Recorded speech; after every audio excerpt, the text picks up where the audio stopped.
हाँ तो नमस्कार दोस्तों, मैं जो पॉलिटिकल साइंस का सीरीज लेकर चल रहा था उसमें 40 क्वेश्चन करा दिया था। अब मैं उसमें का जो क्वेश्चन बचा है मैं सब क्वेश्चन कराऊंगा। तो चलिए हम लोग आगे बढ़ते हैं और ये जो पॉलिटिकल सॉरी जो इकोनॉमिक्स का क्वेश्चन है मैं उसका क्वेश्चन कराने जा रहा हूँ, जो कि ये सभी क्वेश्चन एग्जाम के दृष्टि से बहुत इंपॉर्टेंट क्वेश्चन है। तो चलिए हम लोग शुरू करते हैं। हमारा ये सभी इंपॉर्टेंट क्वेश्चन है जो कि एग्जाम में आपको इन्हीं में से क्वेश्चन देखने को मिलेगा। मैं सभी इसके जितने भी पॉलिटिकल साइंस है इन सब का क्वेश्चन कराऊंगा दोस्तों। तो चलिए हम लोग आज फर्स्ट चैप्टर का हम लोग क्वेश्चन करने जा रहे हैं, जिसमें से 10 या 11 क्वेश्चन मैं कराऊंगा, जो कि इसमें दीर्घ प्रश्न भी रहेंगे और लघु प्रश्न भी रहेंगे। तो आइए इसको हम लोग शुरू करते हैं दोस्त। तो हमारा जो है पहला क्वेश्चन क्या है। पहला क्वेश्चन है दोस्त, पहला क्वेश्चन हमारा दीर्घ से ही शुरू करेंगे, ये दीर्घ प्रश्न नहीं है। तो देखिए, तो सबसे पहला क्वेश्चन है, अर्थव्यवस्था की संरचना से आप क्या समझते हैं, यह कितने भागों में बांटा जाता है। इसका क्वेश्चन नीचे मैं दिया हूँ, यहाँ पर पहले समझेंगे अर्थव्यवस्था की संरचना से आप क्या समझते हैं। हमारा पहला क्वेश्चन है, अर्थव्यवस्था की संरचना से आप क्या समझते हैं। तो देखिए, अर्थव्यवस्था की संरचना का मतलब है विभिन्न उत्पादन क्षेत्रों में इसके विभाजन से है।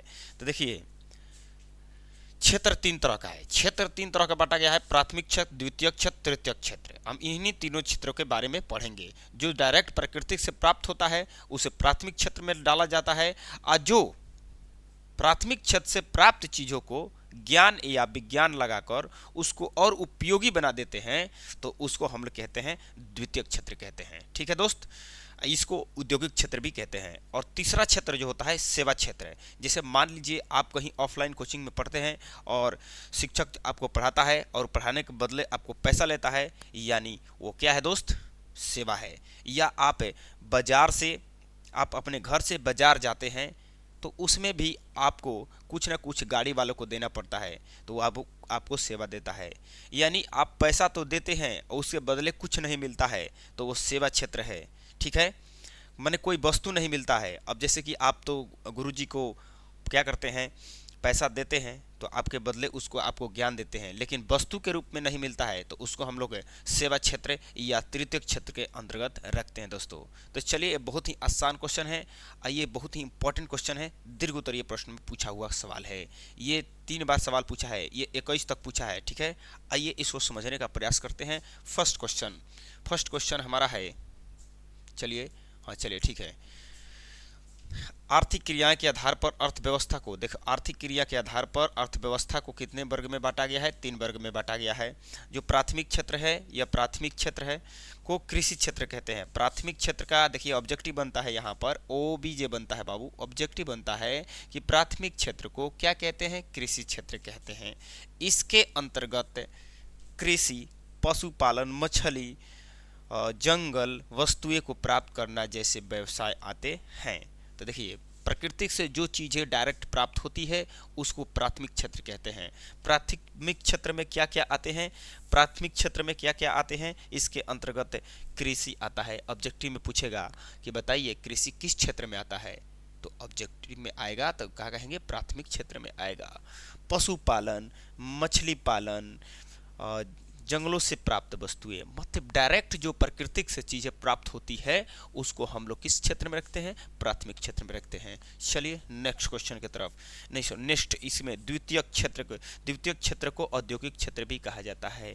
और इसमें प्राथमिक क्षेत्र से प्राप्त चीजों में ज्ञान या विज्ञान लगाकर उसे और उपयोगी बना देना, उसको क्या कहते हैं, द्वितीय क्षेत्र कहते हैं या औद्योगिक क्षेत्र कहते हैं। जैसे अगर मान लीजिए कि आप जो है सरसों डायरेक्ट आप खेत से प्राप्त करते हैं और सरसों को आप पेराई कर देते हैं और उसको पैकेट में भर के सरसों का तेल बेचने लगते हैं, यानी औद्योगिक क्षेत्र है। ये क्या है, औद्योगिक क्षेत्र। उसमें आपने अपना ज्ञान लगाया, विज्ञान लगाया और उसको और उपयोगी बना देना, यानी द्वितीय क्षेत्र है। चलिए आप समझ रहे होंगे। तृतीय, जैसे अब इसके अंतर्गत जैसे गैस, बिजली के उत्पादन आते हैं। और क्या आता है, खनिज व्यवसाय, खनिज निकाला जाता है, तो खनिज व्यवसाय जो है प्राथमिक क्षेत्र में आता है। चलिए ठीक है, नहीं ठीक नहीं है, खनिज, खनिज को जब धरती के अंदर से निकाल खोदते हैं तो वह प्राथमिक क्षेत्र है। और उसका उपयोग लायक वस्तुएं बना देते हैं, तो वो क्या है, द्वितीयक क्षेत्र है। निर्माण कार्य, जन उपयोगी सेवाएं। चलिए आगे, तृतीयक क्षेत्र सेवा क्षेत्र को कहा जाता है। इसके अंतर्गत बैंक आते हैं। ऑब्जेक्टिव बनता है यहाँ से कि बैंक किस क्षेत्र में आता है, बैंकिंग किस क्षेत्र में आता है, तो तृतीयक क्षेत्र में आता है। एवं बीमा, परिवहन, संचार, व्यापार आदि क्रियाएं सम्मिलित है। ये क्रियाएं प्राथमिक क्रियाओं एवं द्वितीयक क्षेत्रों को क्रियाओं को सहायता करता है। मतलब कि अगर सवाल ऑब्जेक्टिव बने कि बताइए कौन सा क्षेत्र प्राथमिक क्षेत्र और द्वितीयक क्षेत्र को सहायता प्रदान करता है, तो आप क्या कहेंगे, सेवा क्षेत्र कहेंगे, तृतीयक क्षेत्र कहेंगे। चलिए आप इस क्वेश्चन को समझ रहे होंगे। नेक्स्ट क्वेश्चन की तरफ हम बढ़ते हैं। अगला क्वेश्चन है, अर्थव्यवस्था के प्रकार को लिखिए। अर्थव्यवस्था को प्रकार, वो संरचना था, अभी हम प्रकार पढ़ेंगे। तो दुनिया में 3 तरह की अर्थव्यवस्था चलती है, एक समाजवादी अर्थव्यवस्था और एक पूंजीवादी अर्थव्यवस्था, और दोनों को मिला के मिश्रितवादी अर्थव्यवस्था। तो हमारा भारत में जो है मिश्रितवादी अर्थव्यवस्था है। क्वेश्चन बनता है ऑब्जेक्टिव में कि बताइए भारत में किस तरह की अर्थव्यवस्था है, तो आप जाकर मारेंगे क्या, मिश्रितवादी अर्थव्यवस्था। ना तो भारत में समाजवादी है और ना ही पूंजीवादी, दोनों का सम्मिलित रूप है। ओके, जिसको मिश्रितवादी कहते हैं। ये पंडित जवाहरलाल नेहरू के समय में आया था। ओके, आइए आगे बढ़ते हैं। तो आज विश्व में 3 प्रकार की अर्थव्यवस्था पाई जाती है, पूंजीवादी, समाजवादी और मिश्रितवादी। पूंजीवादी अर्थव्यवस्था किसे कहते हैं, जितने भी पूंजी होता है, पूंजी का मालिक कोई निजी व्यक्ति होता है, तो उसे हम कहते हैं पूंजीवादी अर्थव्यवस्था। जैसे मान लीजिए ये बोर्ड है, ये बोर्ड का मालिक मैं खुद हूँ, यानी यह मैं पूंजीवादी आदमी हूँ, मेरा ये सामान जो है पूंजीवादी है में आएगा। और जो सब के लिए है, जो सब के लिए है वो क्या होता है, समाजवादी होता है। समाजवादी जो समाज के लिए है वो समाजवादी होता है।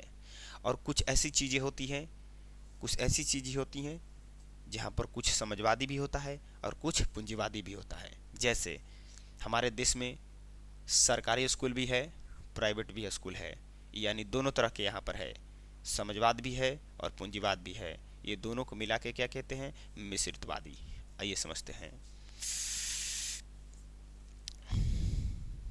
जैसे पूंजीवादी अर्थव्यवस्था, यहाँ पर जहाँ उत्पादन के साधनों का स्वामित्व, जितना भी उत्पादन होता है, कॉलम, पेन, बोर्ड, टीवी, पंखा, कूलर, सब चीज़ें, स्वामित्व मालिकाना हक किसी निजी व्यक्ति का होता है। जैसे ये बोर्ड है, इसका मालिक मैं खुद हूँ, इसके पास होता है, उसे पूंजीवादी अर्थव्यवस्था। तो ये पूंजीवादी, अमेरिका सबसे अच्छा उदाहरण है। और सबसे पहले पूंजीवादी अर्थव्यवस्था भी किसने लाया था, अमेरिका ने लाया था, ध्यान रखेंगे। इसी के वजह से शीत युद्ध हुआ था, समाजवाद और पूंजीवाद के वजह से सोवियत संघ और अमेरिका में युद्ध भी हुआ था। चलिए कोई बात नहीं, आगे बढ़ते हैं। जैसे अमेरिका, जापान, ऑस्ट्रेलिया, इनका उपयोग निजी लाभ के लिए होते हैं। तो यहाँ पर हम पूछेंगे अमेरिका में कौन सा है, पूंजीवादी है, जापान में कौन सा है, पूंजीवादी है, ऑस्ट्रेलिया में कौन सा है, पूंजीवादी है। पूंजीवादी अर्थव्यवस्था ऑब्जेक्टिव बनेगा। नेक्स्ट क्वेश्चन, समाजवादी अर्थव्यवस्था किसे कहते हैं। तो समाजवादी, जहां उत्पादन के साधनों का स्वामित्व एक संचालन देश की सरकार के पास होता है। माने सभी चीजों पर संचालन किसका होता है, पूरा देश का सरकार का होता है। जैसे रूस में हर वस्तु, खेत से लेकर पदार्थ से लेकर पिन से लेकर तार से लेकर कार तक सब सरकार की होती है, यानी वहां पर समाजवादी अर्थव्यवस्था होता है। तो यहाँ पर वही बात लिखा है, जहाँ पर उत्पादन के साधनों का स्वामित्व संचालन देश की सरकार के पास होता है, उसे समाजवादी अर्थव्यवस्था कहते हैं। इसका उपयोग समाज के कल्याण के लिए किया जाता है। नेक्स्ट, जैसे चीन है, क्यूबा है, और इसमें रूस भी आता है। रूस इंपॉर्टेंट है, रूस ऑब्जेक्टिव में इंपॉर्टेंट है, तो यहाँ पर ये याद रखना है। मिश्रितवादी अर्थव्यवस्था, मिश्रितार्थी अर्थव्यवस्था पूंजीवादी और समाजवादी अर्थव्यवस्था का मिश्रण होता है। इसमें उत्पादनों के साधनों के भारत में मिश्रित, देखिए उत्पादनों के साधनों सरकार भी होता है, निजी व्यक्ति भी। तो मिश्रितवादी अर्थव्यवस्था हो जिसमें समाजवाद और पूंजीवाद दोनों होता है, जिसमें उत्पादन के साधनों पर सरकार भी रहती है और कोई निजी व्यक्ति भी होता है। तो भारत में किस तरह की अर्थव्यवस्था है, तो भारत में मिश्रितवादी अर्थव्यवस्था है। ठीक है, क्लियर स्टूड। चलिए, अगर आपको समझ में आ रहा होगा, अगर आप इस चैनल पर नए जुड़े हैं तो कृपया करके आप लाइक कर दीजिए, सब्सक्राइब कर दीजिएगा और वीडियो को शेयर कर दीजिएगा, क्योंकि अगला आपका फ्रेंड भी देख सके। तो ये एग्जाम की दृष्टि से बहुत इंपॉर्टेंट मैं क्वेश्चन करा रहा हूँ दोस्त। चलिए नेक्स्ट क्वेश्चन की तरफ मैं बढ़ता हूँ। मैं ये दोनों सवाल मैंने 5-5 नंबर का सवाल कराया है। चलिए तो हम लोग अगले क्वेश्चन की तरफ बढ़ते हैं। आर्थिक विकास क्या है? आर्थिक वृद्धि, देखिए इंपॉर्टेंट क्वेश्चन है ये MVBI क्वेश्चन है, ठीक है, इसको याद करके जाना होगा परीक्षा में।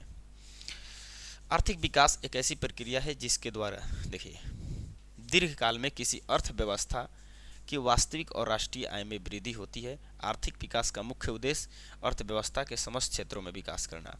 आर्थिक विकास का मतलब होता है जो हमारा प्राथमिक क्षेत्र है, द्वितीयक क्षेत्र है, तृतीयक क्षेत्र है, सभी क्षेत्रों में क्या होना? विकास होना। कैसा विकास होना? दीर्घकालीन में लंबा समय के लिए, ठीक है। और इस विकास होता है तो हमारा राष्ट्रीय आय में क्या होती है? वृद्धि होती है। अब क्या है, जो आर्थिक विकास विकासशील देश के लिए होता है और आर्थिक वृद्धि विकसित देश के लिए। जैसे भारत विकासशील देश है तो भारत के लिए हम क्या करेंगे? आर्थिक विकास। और जो देश विकसित कर गया जैसे अमेरिका, तो उसके लिए क्या लिखाएंगे? आर्थिक वृद्धि लिखेंगे। ओके, ये अंतर हुआ। आर्थिक विकास में आकस्मिक और रुक रुक परिवर्तन होते हैं। किसमें? आर्थिक विकास में। तो हमारे देश में कभी परिवर्तन होता है, कभी रुक जाता है, कभी परिवर्तन होता है, कभी रुक जाता है। ओके, जो देश विकसित हैं उनमें क्रमिक और दीर्घकालीन स्थिर प्रक्रिया है। अमेरिका बहुत दिन से ये विकसित है, ठीक है, तो उसके लिए आर्थिक वृद्धि का इस्तेमाल करेंगे। ओके, आर्थिक वृद्धि के अंतर्गत उत्पादकता में वृद्धि होती है, जबकि आर्थिक विकास के अंतर्गत उत्पादन में वृद्धि के साथ साथ तकनीक और संस्था में परिवर्तन। तो देखिए, जिसके आर्थिक वृद्धि में क्या होता है? उत्पादकता में वृद्धि होता है। और जो आर्थिक विकास होता है उसमें उत्पादकता के साथ साथ तकनीक में और संस्थागत परिवर्तन भी होता है। तो दोस्त, आप लोगों को समझ में आ रहा होगा। ये भी सवाल इंपॉर्टेंट क्वेश्चन में से एक है, आपको याद रख लेना है, इसको एग्जाम में फंसने वाला क्वेश्चन है। चलिए नेक्स्ट क्वेश्चन की तरफ मैं बढ़ता हूँ। सतत विकास क्या है?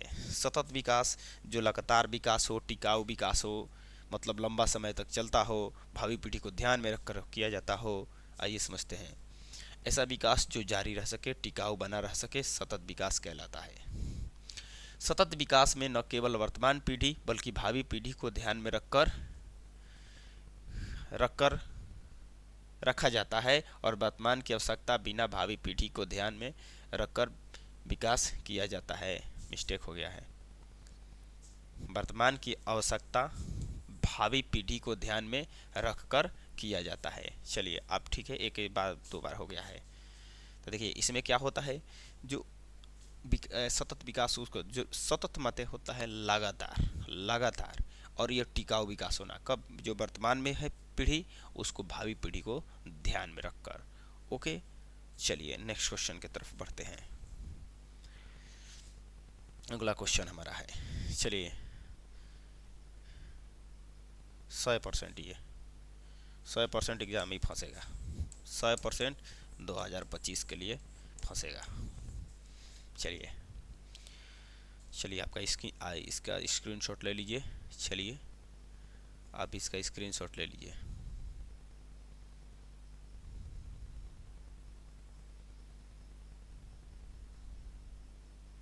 चलिए दोस्तों, तो आगे बढ़ते हैं।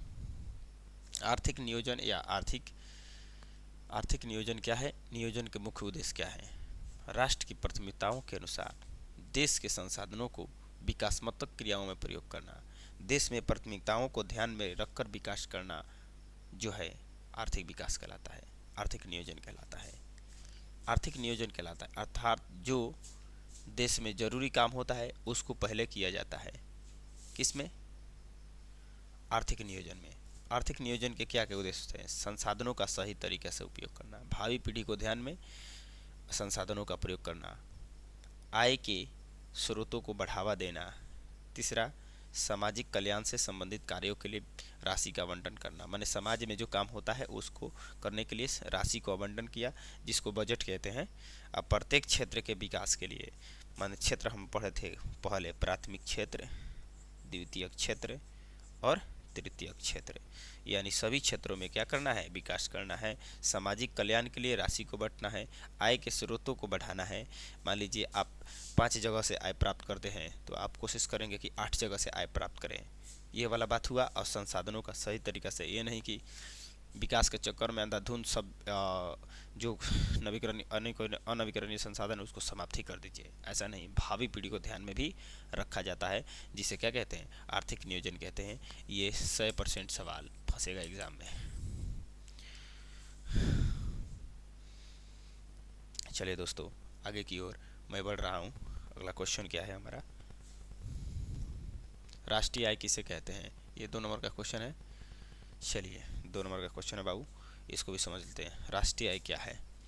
किसी देश में एक वर्ष की अवधि में उत्पादित सभी वस्तुओं और सेवाओं के मौद्रिक मूल्य को राष्ट्रीय आय कहते हैं। एक वित्तीय वर्ष में उत्पादित वस्तुओं और सेवाओं के मौद्रिक मूल्य को क्या कहते हैं। देखिए अब देश में केवल वस्तु ही नहीं उत्पादन होता है, सेवा भी होता है, जैसे कि बैंकिंग, शिक्षक, ये सब सरकार इनको पैसा भी देती है, और प्लस उत्पादन भी होता है। तो दोनों के मौद्रिक मूल्य के योग को हम राष्ट्रीय आय कहते हैं। और जिस देश की राष्ट्रीय आय अधिक होती है वह देश विकसित कहलाता है, और जिस देश की राष्ट्रीय आय कम होती है वह देश विकासशील देश कहलाता है। आइए समझते हैं।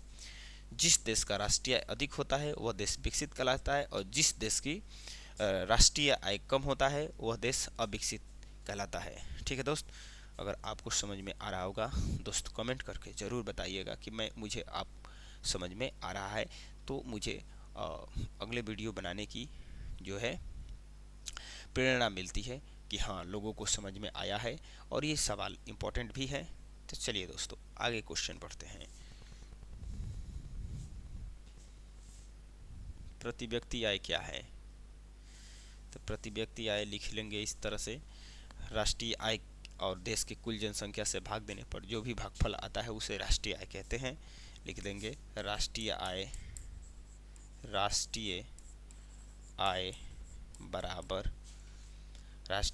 बराबर सॉरी मिस्टेक हो गया, प्रति व्यक्ति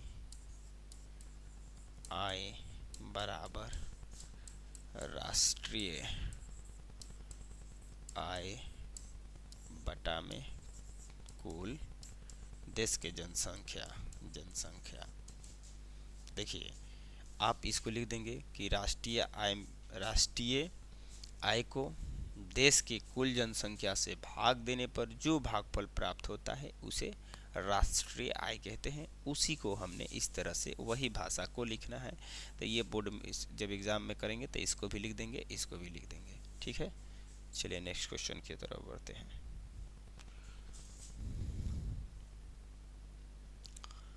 आधारिक संरचना क्या है। इसमें लगता है कि 2 क्वेश्चन है। हाँ यहाँ से वो क्वेश्चन है। चलिए रहने देते हैं, फिर कल हम वेट करेंगे, मन नहीं कर रहा है आज बाबू।